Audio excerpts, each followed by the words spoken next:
Oi, gente! Esse é o meu primeiro vídeo ao vivo. É a primeira live que eu tô fazendo.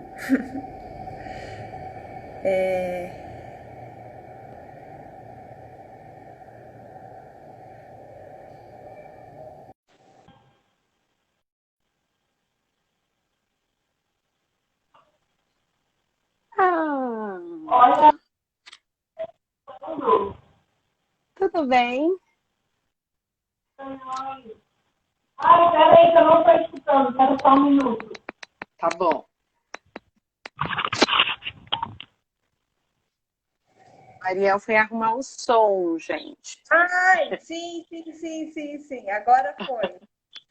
Agora Tô me sim. ouvindo? Sim, super bem. Ótimo, você também. Que bom te ver! Ah, tô tão animada pra essa live. Que honra. Eu tô muito. Eu anotei um monte de coisa, eu li tudo que você anotou. Mas você pode, Faremos, você, ah, vamos lá, né? você pode. Bom, vamos contextualizar para todo mundo Isso, entender. Deixa eu contextualizo e eu passo a bola para você, para as apresentações, que é no seu perfil, né? Você tem que apresentar. pode deixar, pode deixar. Bom, eu chamei o Ariel para fazer a live, eu que fiz o convite, né, porque a gente se conheceu já há algum tempo atrás, foi num evento do Sampa Talks com Criativamente, né, um projeto super legal de saúde mental, e foi lá que a gente se conheceu. E aí eu chamei, aproveitando que é o mês do orgulho, do amor, né, LGBT, que não, obviamente, não é só esse mês, né, é o ano todo, mas esse mês é muito simbólico da luta, né, LGBT, então eu fiz o convite, eu achei que a gente podia vir aqui bater um papo, e para mim é um super prazer, aí eu vou me apresentar, depois eu passo a bola para você, você conduz, você que manda, porque o perfil é seu. Eu sou Mariana Luz, sou psicóloga clínica, sou ativista política, ativista em direitos humanos, consultora e palestrante para temas de saúde mental, questões raciais e de gênero, e influenciadora digital. Arrasa, Ariel. Quando a Mari veio falar comigo, eu achei uma ótima oportunidade para a gente se cuidar publicamente, porque já fazia tempo que a gente queria se encontrar, ou sei lá, tinha um desejo da gente se aproximar e a gente não estava vendo, ou mesmo criando as oportunidades. Então, teve que chegar uma pandemia para a gente Sim, fazer uma live. Vamos, mas fica aí um convite para mim, para você, para a gente se encontrar depois, e um convite para todo mundo que está assistindo a gente não deixar esses encontros para amanhã. sim. Eu falo a minha arte, eu sou artista e educador, e sempre com a saúde mental permeando. Então, sempre gosto, acho que falar com um profissional de saúde nesse momento foi uma coisa que, enfim, eu já estava precisando, uma troca que a gente precisa ter, né, Mari? Tanto Com da certeza. perspectiva da arte, tanto da perspectiva da saúde. Acho que esses dois juntos, essa trama, a gente abre um campo responsável, né, para falar sobre isso. Uhum. Então, bora! Bora! Bora, bora. Uh! É uma coisa. Eu trouxe três pontos que a gente pode ir conversando. A primeira coisa é sobre uma coisa que a gente está vivendo que é um trauma, é um nó, não é? Um trauma que é pessoal e é coletivo e Ótimo. que Uhum. gera um luto. Que eu vou contar como eu entendo essas coisas. Vale lembrar que eu não sou profissional de saúde, é a Mari. Não, mas você é uma pessoa, e Eu pessoas sentem, exato. eu estou sentindo isso. Como eu vejo o trauma e o luto? o trauma é como se fosse uma trama embolada que dá um nó. E a gente não consegue falar sobre. Fica uma coisa embolada. E fica não só aqui, mas no corpo inteiro. Então, fica um desconforto por aí e a gente não consegue falar sobre. E aí isso causa um luto. Para mim, o luto tem uma questão que tem a ver com contar uma história. O luto é como se fosse aquele meme da Nazaré, sabe? Aquele meme da Nazaré Tedesco que ela olha assim. É quando dá a tela azul do Windows, sabe? E você não consegue contar aquela história de um jeito que você mesmo acredita. Uhum. Então você fica com aquela tela azul do Windows e não consegue, eu vivi muito isso e vivo ainda em relação ao coronavírus e ao isolamento, porque inicialmente eu não conseguia contar essa história para mim mesma. Entende? De um jeito que eu realmente acreditasse. Entende? Sim.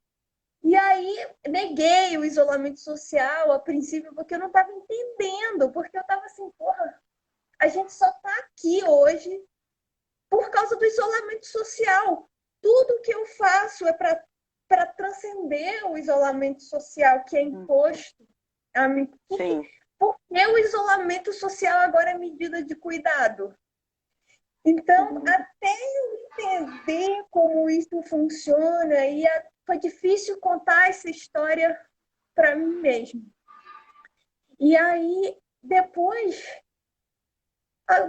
não, tudo durante, né, veio como sair dessa, sabe? Como sair dessa? E aí vem a cura, assim, que para mim tem sido uma necessidade de saber dos meus, encontrar os meus e admitir para mim mesmo que eu tenho uma relação de competição com os meus e tratar isso, encontrar isso, falar sobre isso com os outros, comigo mesmo. E aí, para entender o que está acontecendo, porque eu sinto que o poder quer que eu veja os meus como concorrentes, mas se a gente parar para pensar, isso não é bom para ninguém. E aí agora eu quero passar a bola para você contar aí da sua perspectiva sobre trauma, sobre luto Sim. e sobre cura. Você trouxe coisas sensacionais para a gente pensar. Eu acho que primeiro essa questão de... eu vou pegar misturado, tá? Vou fazer uma sequência pegando várias coisas que você trouxe. Acho que uma coisa muito importante, primeiro, é a gente entender que é um momento sem precedentes, como você trouxe. É um momento muito traumático, coletivo e individualmente. Eu tenho falado muito sobre isso.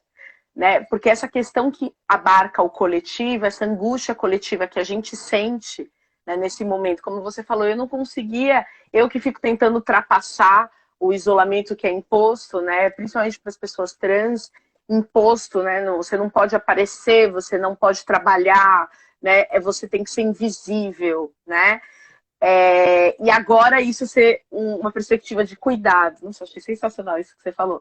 Né? Como que isso vira uma perspectiva de cuidado, né? E sim, porque a gente está numa crise, né, diferente dessa crise que a gente vive, que é uma crise do preconceito, né, uma crise LGBTfóbica, que impõe a invisibilidade, a gente está numa crise de saúde, né? E aí a gente precisa entender esse aspecto que agora ficar em casa é se cuidar, mas não é necessariamente ficar sozinho ou sozinha. Sim. E a gente precisa... E aí eu acho legal quando você fala que estava emaranhado, porque é justamente isso, quando a gente não consegue se expressar, quando a gente não consegue falar sobre o que está nos angustiando, tudo fica emaranhado dentro de nós e é mais difícil da gente processar, que é o que você estava dizendo. Né? A partir do momento que você começou, provavelmente, de alguma forma, a compreender os seus sentimentos, compreender o que estava acontecendo coletivamente, individualmente foi possível processar. Não que não seja difícil ou doloroso, mas a gente consegue processar um pouco melhor. Né? Então, eu acho... Pode falar, pode falar. Não, não, quero te ouvir. Tá. Já tô doido para ir para o segundo ponto. Você é ótimo. Então, eu acho interessante quando você traz esse ponto, né? De que a gente, essa dificuldade às vezes que a gente tem para processar, e é importante a gente fazer isso num nível coletivo, mas principalmente num nível individual. Ainda mais que a gente Sim, está num momento de país coletivamente, onde as lideranças públicas dão informações assim, o governo federal fala uma coisa, o governo do estado fala uma coisa, aí a prefeitura fala outra coisa, aí o outro estado está. Então a gente está muito desencontrados, né? Não existe um caminho único. E em um momento como esse, lideranças são muito importantes.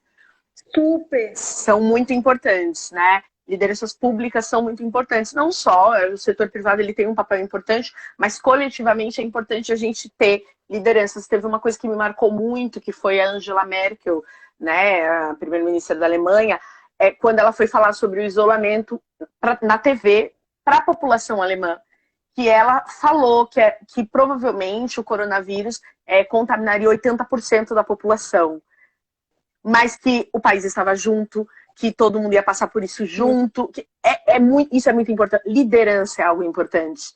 Né? Então, por mais que ela trouxe um dado de realidade assustador, né? Mas Sim, a liderança, ela muda isso porque você sente perto coletivamente, né? E a gente não teve sim, isso aqui, né, no Brasil, o sim. que tornou o nosso Tá. processo traumático, como você falou, mais angustiante. E aí, só antes da gente passar para o último ponto, o luto, que acho que é importante, pensar sobre o luto. A gente já tem um dado que muitas vezes a gente não pensa, Ariel, que é as incertezas da vida.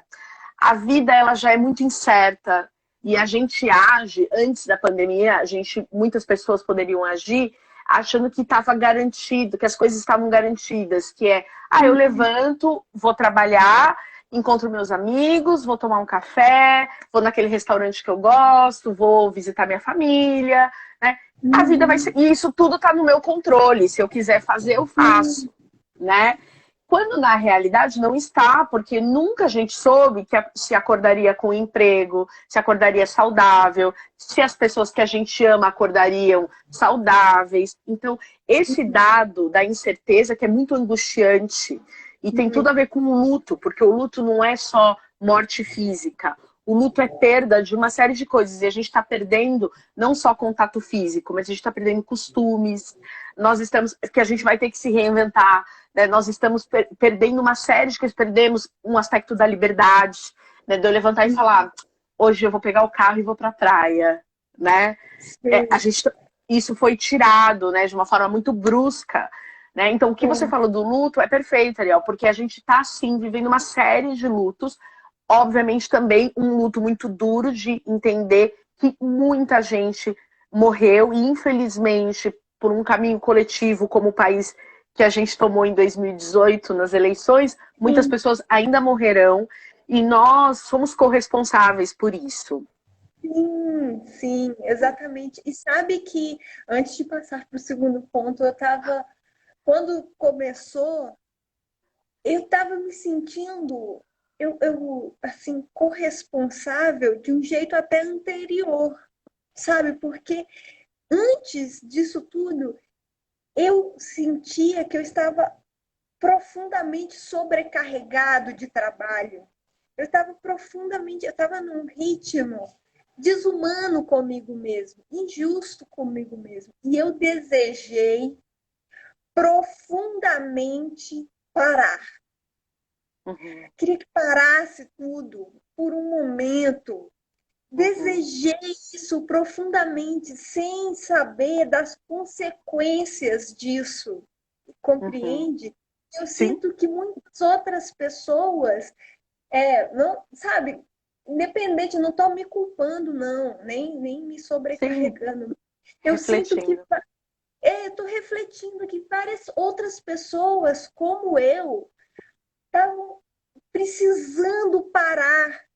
E depois eu vi aquelas fotos do canal de Veneza e tal, e eu falei assim, gente, não era só o Ariel que precisava parar, eu acho que a Terra também estava cansada, essa máquina que nós produzimos, esse sistema econômico que dentro desse sistema econômico já está que o amanhã é infinito, que os recursos são infinitos. E isso nos leva, se a gente pensar bem, como um suicídio coletivo, né? Uhum. Sim. Então, isso vai até de encontro que você falou no segundo ponto que eu quero trazer, de como, nesse momento, a gente está precisando, como a gente não teve essa liderança, né? Eu acho que os cuidados, querendo ou não, precisam se concentrar no individual, né? Que é o que tem. Assim, não que a gente. Até porque isso leva ao outro, né? Tipo, cuidar de si leva a gente fazer. O cuidado com o Ariel leva a gente se falar agora, né? O Ariel ligar para a Mari ligar para o Ariel, e a gente se falar pelo Instagram. Então, eu acho que quando a gente começa a cuidar do que tem agora, que é a gente, as nossas relações perto, com os vizinhos, eu acho que isso é uma tentativa da gente sair de si para a gente chegar nesse segundo ponto que eu quero chegar, que é, se a gente não cuidar agora, isso pode nos levar a ter um quadro de isolamento crônico. Uhum. Maria, eu estava pensando outro dia, porque eu senti que nas últimas semanas, o que aconteceu? A quarentena perdeu um pouco a força, né? E o que é grave, o que é grave. E aí eu fiquei pensando assim, as pessoas falam, então agora vou sair para tal lugar, vou sair para tal lugar. E aí eu vi que eu precisava me cuidar um pouco mais. Por quê? Porque eu estava assim, mas eu vou para o parque? Mas da última vez que eu fui para o parque eu não consegui usar o banheiro. Eu vou não sei aonde, mas eu sou vegano, eu tenho medo de não ter a comida que eu também não quero falar. Aí eu vi que, mesmo que existe além dessas barreiras sanitárias, começou a criar em mim também velhas barreiras. E aí eu lembrei que o isolamento social é uma questão para os homens trans. Entende? É uma questão também para as mulheres negras. Eu gosto, no ativismo, a gente fala muito que a gente não tem as mesmas oportunidades, sei lá, de trabalho. É verdade. E como que a gente resolve isso? Poxa, políticas públicas, políticas empresariais. Mas eu gosto sempre de pensar como que a gente resolve a questão que, por exemplo, sei lá, a gente vai numa festa ou no happy hour da firma, a gente não é tão desejado, a gente sente que a gente não é tão bonito assim, ou que a gente não é tão desejado assim. Como que quais políticas a gente precisa para lidar com essas coisas, sabe? E eu gostaria de te ouvir, assim, como que a gente cuida agora para que esse isolamento social não seja crônico, sabe? Que a gente não evolua para um quadro de um isolamento social crônico, porque isso é muito perigoso para a gente e para o Brasil. Sim. Eu acho que você trouxe algumas coisas importantes e acho que é importante a gente pensar em dois caminhos, duas estratégias. Tem esse aspecto que é coletivo e tem, que a gente já está falando, e tem um aspecto que é individual. Então, quando a gente fala do cuidado coletivo, isso que você trouxe, é o isolamento. E se a gente entra no isolamento crônico, né? Como que a gente pode se cuidar? Pela falta de liderança, a gente assume uma postura de um cuidado individual.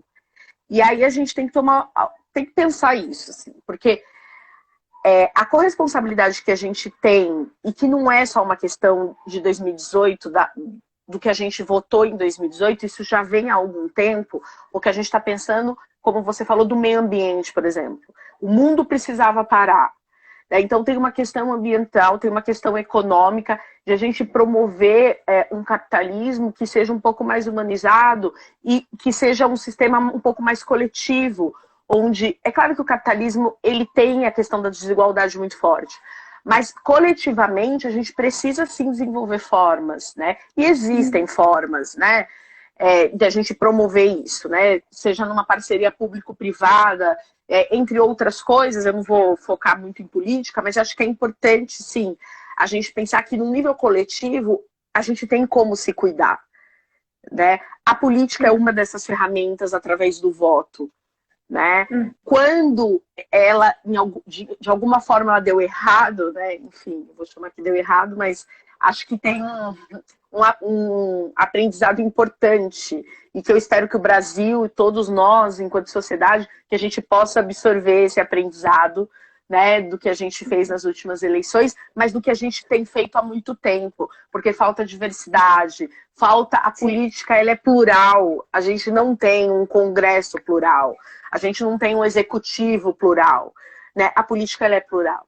Mas olhando para a perspectiva do indivíduo, porque sim, se a gente não consegue no macro promover esse autocuidado, quando você diz, você vai lá na festa da firma e você não se sente bem, ou acolhido, ou feliz, ou bonito, ou bonita como os outros são. O que a gente pode fazer? Isso é uma perspectiva que tem a ver, obviamente, com um padrão social criado. A gente aprende o que é bonito.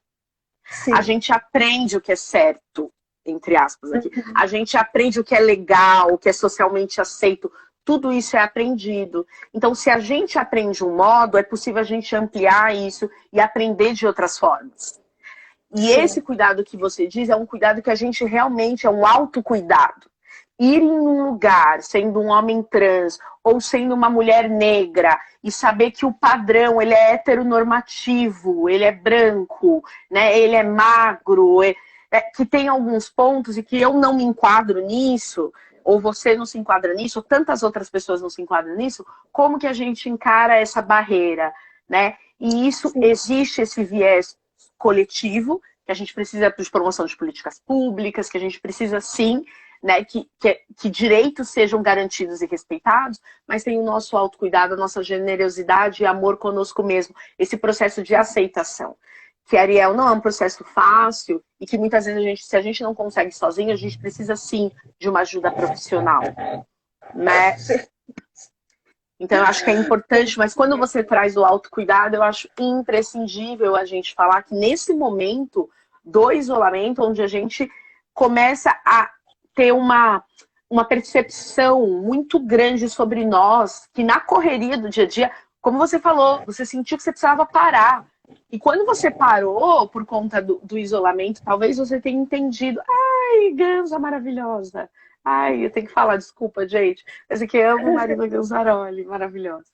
Então, e aí entender que a gente, quando o mesmo movimento que a Terra fez em parar, nós que vivíamos produzindo, correndo, trabalhando, sem prestar muita atenção aos nossos sentimentos, quando a gente parou, a gente se deparou com como a gente está. Sim. E isso foi muito assustador para algumas pessoas, né? E muitas pessoas viram que estão adoecidas, né? A gente também ama você, Ganza, muito. E nós vimos o quanto que nós estamos, né, num processo de adoecimento coletivo e muitas vezes individual. Né? Sim, nossa, sim, sim. E como também a gente foi perdendo, não valorizando essa conexão com a gente mesmo. O próprio sistema de saúde, e eu não estou falando do SUS, viva o SUS, eu estou falando de um pensamento ocidental, branco de medicina, que faz com que a gente procurasse o outro para saber da gente. E não que não estou falando para ninguém não pedir ajuda. Se alguém está desesperado agora, peça ajuda para mais de uma pessoa, mais de uma vez. Não é essa a questão. A questão é que a gente perdeu o senso. E eu vejo, não estou falando do outro, estou falando de mim. Parece desesperador olhar para si e conectar. Eu já me peguei assim, gente, eu tô com dor de cabeça porque eu não estou tomando água. Uhum.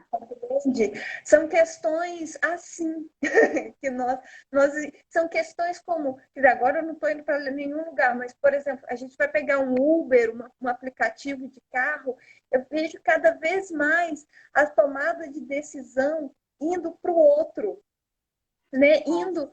Indo tipo assim, a gente está perdendo, a gente está deixando que o outro tome as decisões, porque sim, viver é difícil, tem que Sim. cuidar.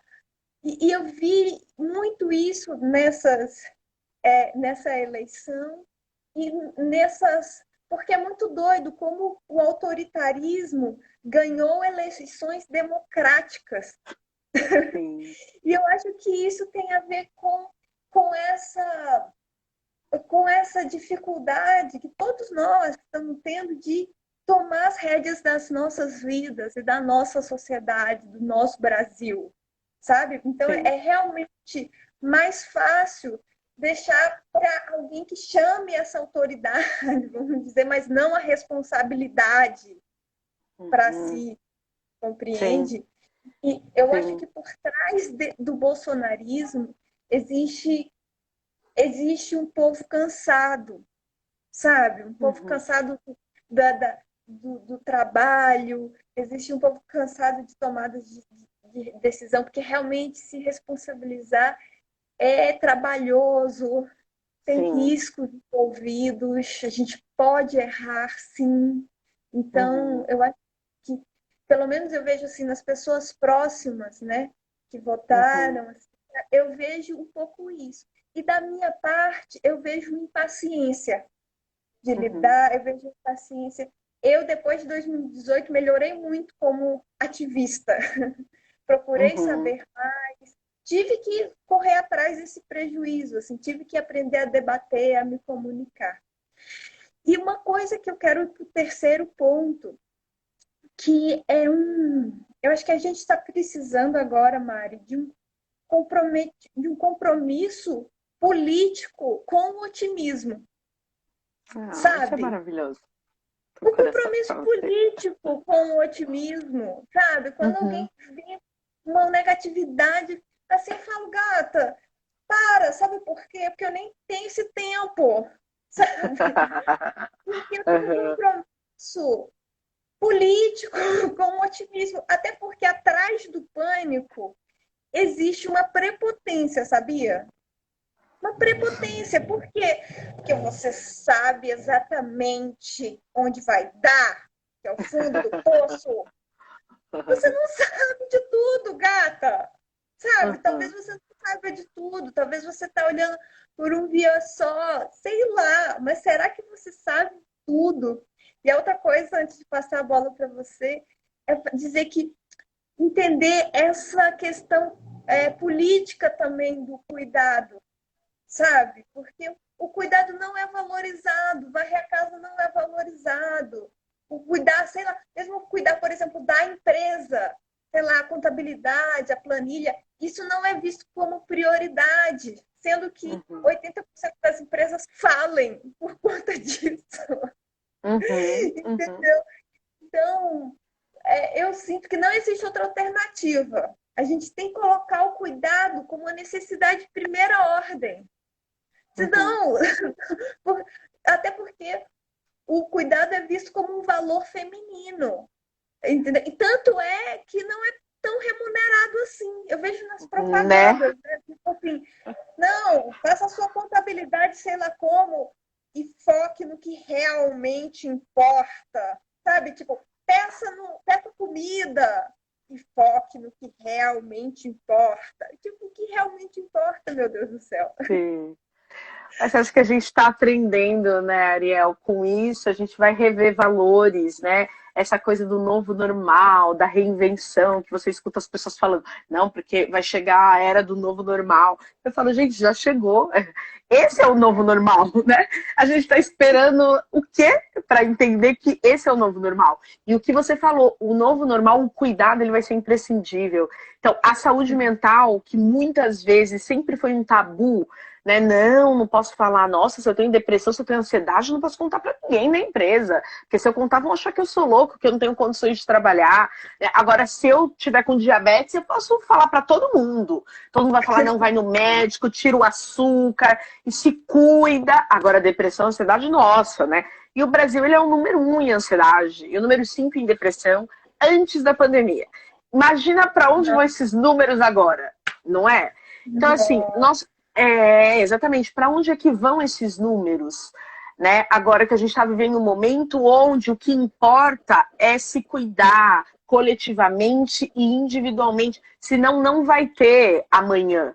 Esse é o novo normal, né, Ariel? Então, quando você traz isso, né, até das propagandas e aliando o cuidado com uma questão de gênero, porque é como se homem não fosse gênero, né? Eu acho engraçado as pessoas falarem, não, a gente vai fazer um debate de gênero, vamos pensar na perspectiva da mulher, na perspectiva da população LGBT, então vamos falar das mulheres trans. Gente, homem é gênero, né? Homem é gênero. É a mesma coisa da questão racial. Ah, eu queria fazer uma coisa racial, mas eu pensei assim, chamar você e uma outra mulher negra. Não, querido, se você é branco, você pode. Existe um lugar, e pode, mais do que pode, você deve. Porque o que a gente está falando sobre a responsabilidade. Existe um lugar de responsabilidade, você falou que eu achei incrível de passar isso para o outro. A linha que eu atendo, ela chama fenomenologia existencial, né, na clínica. E um dos pilares dessa linha, da Fenô, que eu apelido de Fenô, porque fica mais fácil as pessoas lembrarem. E um dos pilares da Fenô é a responsabilidade. É a gente trabalhar justamente isso, Ariel. Ai, mas nossa, é tão difícil viver, é tão cansativo, porque, gente, eu faço uma coisa, não dá certo. Eu programo uma coisa, não dá certo. Porque a gente não tem controle. Isso foge das nossas mãos. O que a gente pode é se responsabilizar pelos nossos sentimentos, né? Pelo que a gente está sentindo, a gente prestar atenção no que a gente está sentindo. Né? Ontem uma repórter da revista Cláudia veio fazer uma entrevista comigo, e aí ela falou, Mari, eu queria colocar na matéria como as pessoas podem identificar se elas têm crise de ansiedade. Então eu falei, bom, primeiro que tem um aspecto profissional de que não é a pessoa que identifica, é importante um profissional identificar isso para ela. Mas tem um outro ponto também que é prestar atenção nos seus sentimentos. E isso é autocuidado. É eu parar e falar, não, peraí, como é que eu me sentia há um mês atrás? Como é que eu me sentia 3 meses atrás? Meu coração palpitava assim. Eu ficava o tempo todo, como você disse, eu adorei isso que você trouxe, nessa prepotência do que eu sei exatamente para onde o mundo vai, o que vai acontecer no universo, né? Esse controle e uma falsa sensação de controle. Né?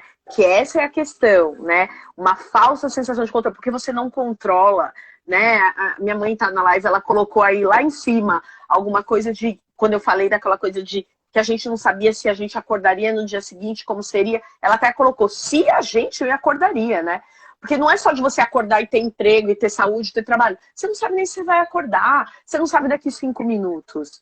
Né? Então, por que o autocuidado ele se torna imprescindível nesse momento? E ele é coletivo e ele coloca assim um senso de responsabilidade coletivo. Porque se a gente está falando de políticas públicas, do rumo do país. Aí não é essa coisa, mas eu não vou ter 17. Gente, a gente não está falando de 2 anos. A gente está falando de um país que ele vem há anos e anos e anos não permitindo que pessoas negras, que pessoas trans acessem espaços de poder, né? Que a gente precisa pedir licença para existir. E isso não existe coletivamente. E isso massacra essa dinâmica individual que a gente está colocando aqui, que você tem que vencer, você tem que ser quase um herói ou uma heroína para sobreviver. Você tem que ultrapassar todas as barreiras e ser uma história única. Não, mas fulano chegou. Mas fulano é fulano é uma. Né? As pessoas elas precisam chegar, a maior parte das pessoas precisam chegar. E isso é responsabilidade nossa, sim, né? Sim. Com o nosso voto, né? Mas também nessa dinâmica individual de que olhar para nós, identificarmos o que a gente sente, né? Tomarmos cuidado com os nossos sentimentos, né? É isso, assim, estar atento a nós, como você falou, ao cansaço. Eu queria que o mundo parasse, né? Você disse, queria que parasse por um segundo todo aquele trabalho, né? em diversos momentos eu olho para minha vida, eu tô trabalhando muito, e eu penso nisso também, né? Qual é o limite? É muito importante. E eu, quando eu vejo que eu tô perto do meu limite, eu paro sim, né? Eu Uhum. paro sim, né? É muito importante esse autocuidado, essa dinâmica, né, individual, porque isso é agir com responsabilidade, né? Isso é agir. A minha mãe escreveu aqui, ó. Achei lindo, mãe. Vou falar. Porque a minha mãe também, né, gente? Ela me deu a vida, eu vou ter que falar dela. Precisou um vírus para propiciar o existir algumas populações, exatamente, para escancarar essas desigualdades, a desumanidade que existe, né? Para quem olha, né? Para a população negra, para a população trans, para as mulheres. Eu não tenho como deixar de falar isso, sei que eu já falei um monte. Antes de eu passar para você de novo, Ariel. Mas, assim, essa coisa da dinâmica do cuidado associado ao feminino, né? Sim, O lugar é a mulher que cuida, né? O que, que isso faz com os homens? Né? sim. Pensar que só as mulheres cuidam. E agora existe um movimento, até eu estava numa live, eu acho que até a Mafô, não sei se a Mafô tá ainda, se tiver, você escreve, Mafô, que é gerente do Instituto Avô, acho que eu estava ouvindo a live dela com a Ana Paula Padrão sobre o direito das mulheres nesse momento, e elas estavam falando justamente isso, que teve um movimento de homens que agora que está todo mundo trabalhando em casa, eles entenderam quanto as mulheres estão sobrecarregadas e trabalham, quanto o serviço doméstico, o trabalho externo, o cuidado dos filhos, que isso precisa ser melhor dividido, e que os homens falaram, gente, mas vocês trabalham demais. A gente não sabia, né? E a gente está aqui falando, lutando, tentando trazer essa dimensão da divisão das tarefas, da divisão do trabalho, né? Não é uma coisa de ele me ajuda, mas de uma divisão. A casa é dos dois, é o cuidado que não valorizado, né? É Sim, isso, os filhos são dos dois, né? sim. Então que essas divisões elas precisam acontecer, né? Então eu achei interessante isso que eu vi nessa live. E o cuidado associado, tem uma pesquisadora, uma antropóloga, ela chama Denise Pimenta, ela fez o doutorado dela em Serra Leoa para pesquisar a epidemia do Ebola, se eu não me engano foi em 2016. E ela percebeu que 70, 80% da população atingida e que ou já tinha morrido ou iria morrer com ebola eram as mulheres, porque estavam vinculadas a esse lugar do cuidado. Então, cuidava. Ai, Ivani maravilhosa, gente, vice-presidente do CRP São Paulo. Tipo minha chefe, hein? Eu tenho que falar tudo certinho agora. Tipo minha chefe da live. Então, e é isso, assim, essa dinâmica do cuidado, né, associado sempre ao feminino. E a gente pensa que só sobrecarrega as mulheres, né? Que então que só tem essa perspectiva. Só que tem um lado do homem que não sabe cuidar, que não consegue cuidar. E aí eu quero que você fale disso, Ariel, maravilhoso. Nossa, você é tudo demais. A verdade, Mari, é que também morre quem atira, entendeu? Essa é a Exatamente. verdade. Do mesmo jeito que nós, enquanto brancos, nos descobrimos branco quando alguém negro fala, sou negro, nós, homens, inclusive trans, cis e trans, também precisamos fazer uma transição de deixar de ser máfia corporativa para ser gênero. Ser gênero, Maravilhoso. entende? Porque e aí muitos homens estão se descobrindo agora sem essa prática do cuidado, sem essa prática.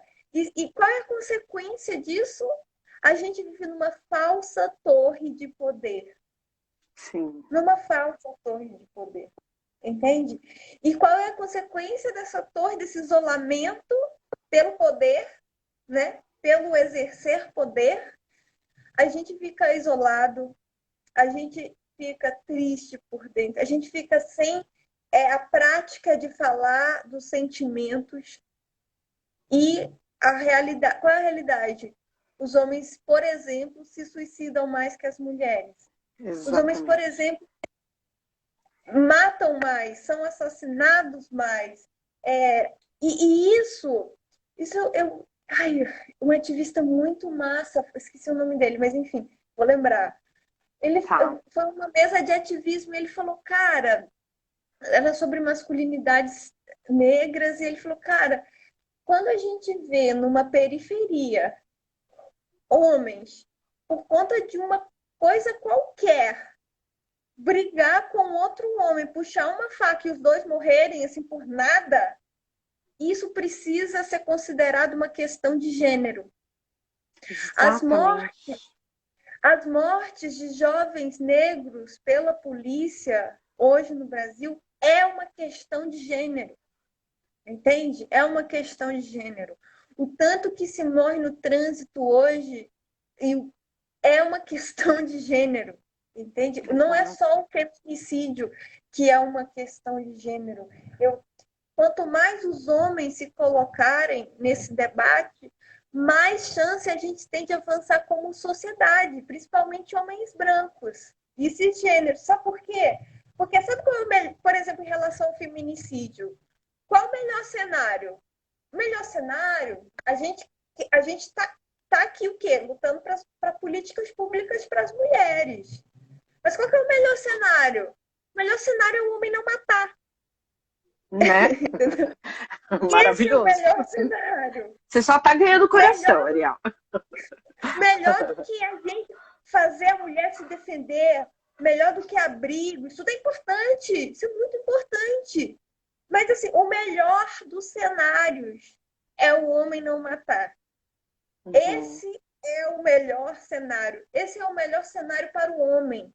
Esse é o melhor cenário para a sociedade, para a mulher, obviamente, mas esse é o melhor cenário para todos. Sim. E isso, por exemplo, fechando com homens trans. Porque a epidemia, não fala muito assim, mas porque a questão de suicídio entre os homens trans, que é altíssima, porque isso é uma questão da sociedade, não só dos homens trans. Veja bem, nós estamos há décadas, desde que surgimos como movimento social, falando assim, o movimento é pela vida, o viver ainda. Ou seja, a gente está falando que é pela vida, mas então, se a gente está morrendo, qual que é a questão? O que a sociedade ganha com a gente vivo? Bom, isso quer dizer que principalmente que as mulheres, ou quem é designado mulher, como quiser, a gente tem menos chance de se questionar. Por que eu sou trans? Porque eu tive que me questionar em algum momento da vida se essas roupas eram realmente minhas. Se esse nome é realmente meu. Se esse jeito é realmente meu. Entende? Então, é uma coisa assim, poxa, eu vou ganhar vida se a gente olhar para isso, mas a sociedade vai ganhar você poder se questionar, entende? Você poder se questionar, a sua filha conseguir se questionar. No meu caso, esses meus questionamentos sinceros foram levados a serem uma pessoa trans, mas para uma mulher, pode ser sair de uma relação abusiva, por exemplo, ou pode ser sair de uma religião, ou não, ou permanecer de uma outra forma, né? Então, eu acho que se a gente pensar de uma forma um pouco mais macro, o que a gente ganha com as nossas vidas sendo vividas, é uma sociedade mais saudável. Sociedade mais saudável. Com certeza, você trouxe coisas tão bonitas. Acho que a importância da gente entender que quando a gente faz alguma coisa, isso reflete do outro, mas reflete em nós. A violência que é cometida, né? Isso que você falou, quem mata também morre um pouco, né? Eu preciso ler sobre isso, mas se eu não me engano, o Fanon, ele fala que é um pensador negro, ele fala sobre isso, que quando o racismo, ele desumaniza, Ivani, se você ainda tiver aí, talvez a Ivani saiba, você escreve, que o racismo, ele também desumaniza quem comete. E não é, Sim. Porque é isso, para eu desumanizar o outro, eu também me desumanizo. A mesma coisa do machismo, a mesma coisa da violência. Então, que é isso, a mesma coisa da LGBTfobia, né? Para eu chegar e tirar a vida de alguém, porque eu acho que ele ou ela não tem que se vestir assim, ou namorar assado. a desumanização que essa pessoa passa também sempre me chama muita atenção, porque é isso que faz alguém sair de casa e espancar alguém, né? É isso, assim, o que faz alguém sair de casa e chamar alguém de macaco, né? O que faz alguém matar uma mulher porque ela não pode estar com outro cara, porque ela me traiu, porque ela me deixou, né? E a gente vê muito esse movimento de matar os filhos, mata a mulher e se mata, né? Que é uma coisa que eu penso bastante até dessa coisa de se eu quero perpetuar essa violência, eu arranco os filhos que são frutos de nós dois, né? Dessas duas pessoas ali. Né? Então, esse extremo da violência, isso também sempre me chama muita atenção, né? Que a pessoa que comete, ela é atingida, e por isso que é um problema de todas e todos e todes nós. Todo mundo. Né? Se a gente não se considerar parte do problema, a gente não vai se considerar parte da solução. E é isso que coletivamente a gente precisa entender, né, Ariel? Que essa perspectiva do cuidado, né? Porque, como você falou, cuidar da casa, cuidar das contas, cuidar da planilha do Excel, cuidar da empresa, cuidar dos filhos, cuidar de nós, né? Tudo isso envolve cuidado. Né? E essa perspectiva ela precisa ser coletiva e ela precisa ser individual. Ela não vai chegar a ser coletiva se a gente não se cuida. Né? Como a gente vai cuidar do país? Se a gente não se cuida.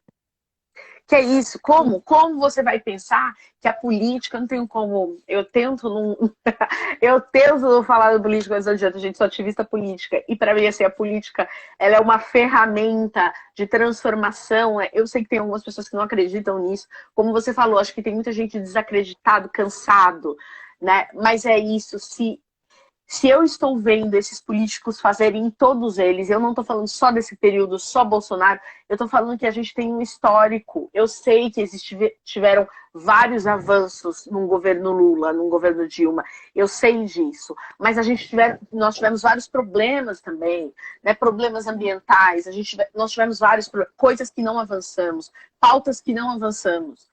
Então eu sempre faço esse convite para as pessoas, e eu acho que a gente nem está chegando no final, você me avisa, viu? Porque senão o Instagram derruba a gente. Essa é a primeira vez que eu faço live, eu nem sei para onde olhar isso, sinceramente. Você tá arrasando. Avisado. Você tá arrasando. Mas é que eu acho que nós entramos numa 5:05, deve faltar um 5. Ele vai aparecer um computador na sua tela quando falta acho que 1 minuto, se eu não me engano. Tá? Porque em 1 hora derruba, mas eu tô meio que controlando o tempo. Então a gente precisa entender isso, que se eu estou cansado, né, de que pautas que são importantes não avançam e que todas as pessoas, ou o máximo de pessoas possíveis, não estão sendo cuidadas nesse cenário, eu, com meu voto, posso sim fazer uma mudança, uma diferença. Como? É isso, votando ou me candidatando, que é um aspecto que da educação cidadã que a gente não tem, a gente não pensa, né? Não, mas eu, mulher, vou pra política? Não, imagina. Imagina, mas nossa, eu, trans, ir pra política? Ué? Se não você, quem, né? E se não agora, quando, né? Exato. Então... Uma das coisas que eu tô aprendendo desde 2018 também é lidar com a política de uma forma mais sábia, no sentido de poxa, será que essa pessoa, tipo assim, os líderes não necessariamente são o nosso avatar, entendeu? Que a gente precisa concordar assim, 100%, senão a gente cancela, entendeu?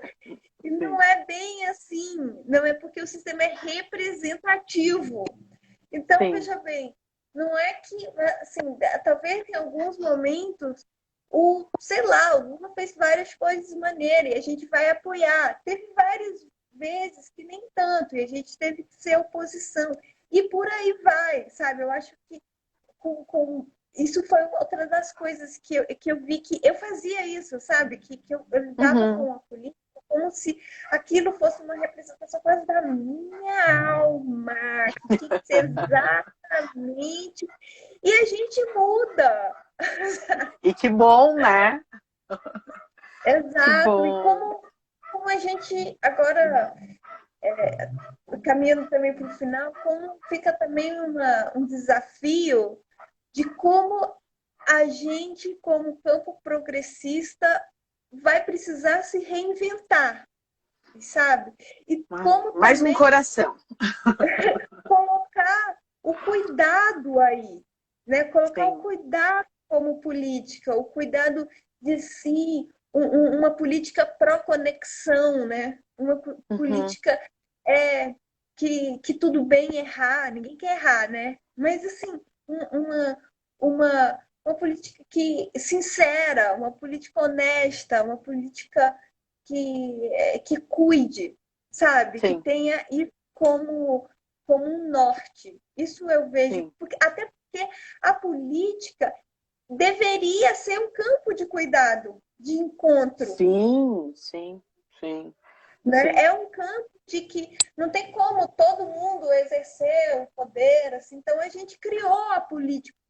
A política é uma tecnologia, né? É uma ferramenta, Então, exato. uma Exato, ferramenta para exatamente. a gente ocupar o poder, entende? Uhum. Então, até para a gente repensar esse negócio, eu odeio política, mas qual será o contrário da política, né? Eu acho que Hum. Eu penso muito sobre isso quando eu escuto as pessoas falando, não, eu gosto até de falar, e eu vou terminar com isso, assim. Eu era uma pessoa que dizia isso, né? Eu odeio política. Eu recuperei uns tweets meus e umas coisas de Facebook. Eu falei, gente, vou até apagar, porque vai que eu fico famosa. Brincadeira. Aí vamos já resgatar, vamos é. falar, olha lá, vamos cancelar a Mariana, porque ela agora tá falando que é ativista política, mas em 2005 ela não sei o que lá. Né? Então, assim, eu encontrei e eu falava, gente, como você falou essa questão da transformação? Porque eu entendi o que é política.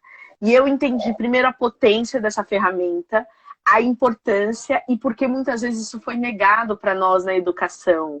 Né? Porque que foi educado, né? Foi ensinado para nós que não se discute política, futebol e religião não se discute, né? E esse ditadinho que grudou, né? E toda vez que você conversava com alguém, a pessoa falava, não, mas é porque política não discute, como eu não concordo, como isso, né? Se fossem avatares que estivessem ali, que eles tivessem que ser 100% fiéis ao que eu penso, ao que eu acredito, né? E que eu não posso um dia exatamente me transformar oposição, no outro apoiar, né? E fazer essa flexibilidade que às vezes falta até na vida, inclusive, né, gente? Já fica a dica aí, dica terapêutica, né? Hashtag de graça, né? É muito importante a gente flexibilizar, né? Porque quando a gente aprende a flexibilizar, entender que sim, eu erro, as pessoas erram, né? Nem me fala desse em briga de marido e mulher. Gente, metam a colher. Por favor, feminicídio aumentou surreal no Brasil, né?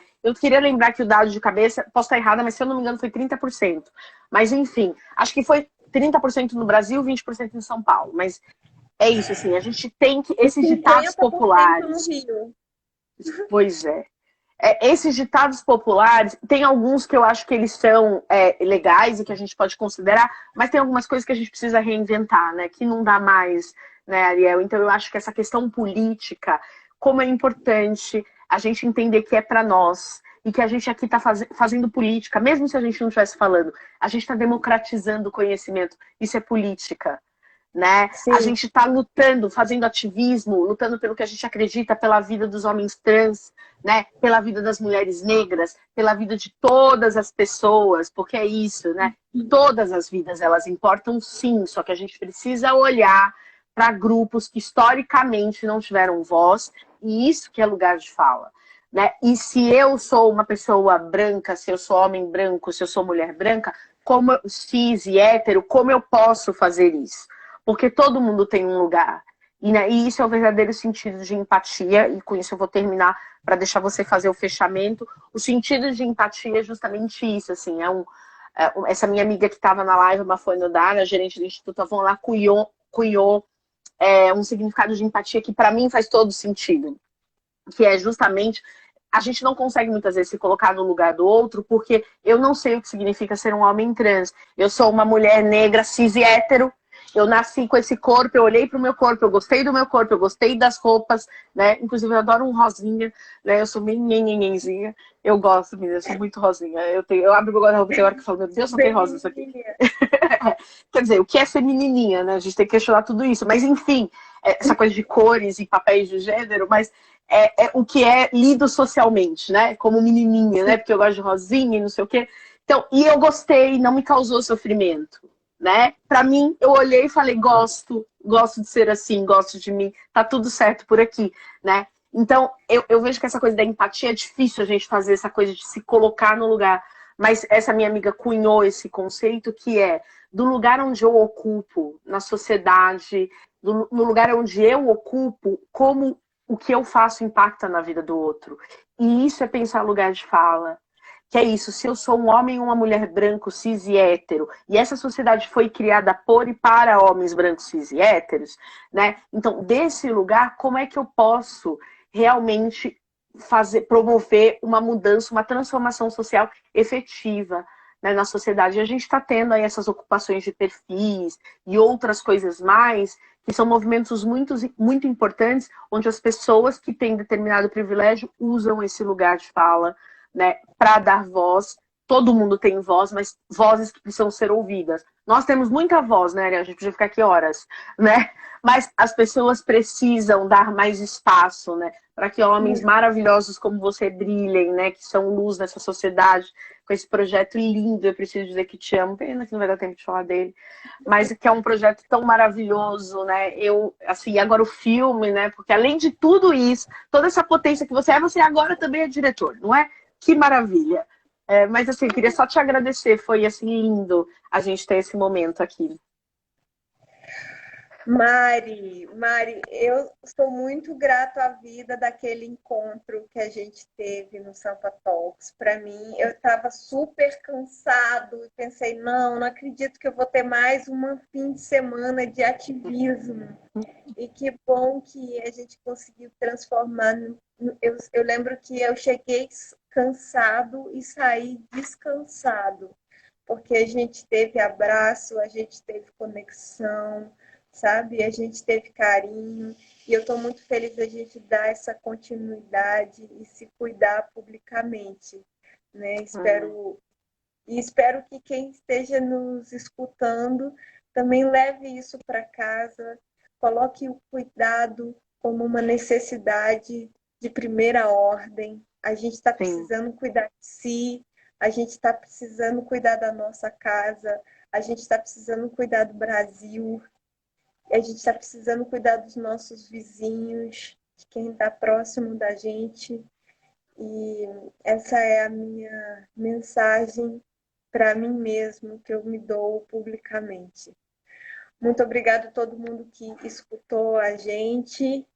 E a partir de hoje ou de amanhã, que a gente possa enxergar o ato de limpar a casa como um carinho no chão. É isso aí. Entender que isso vai para além de uma questão que disseram que é de mulher.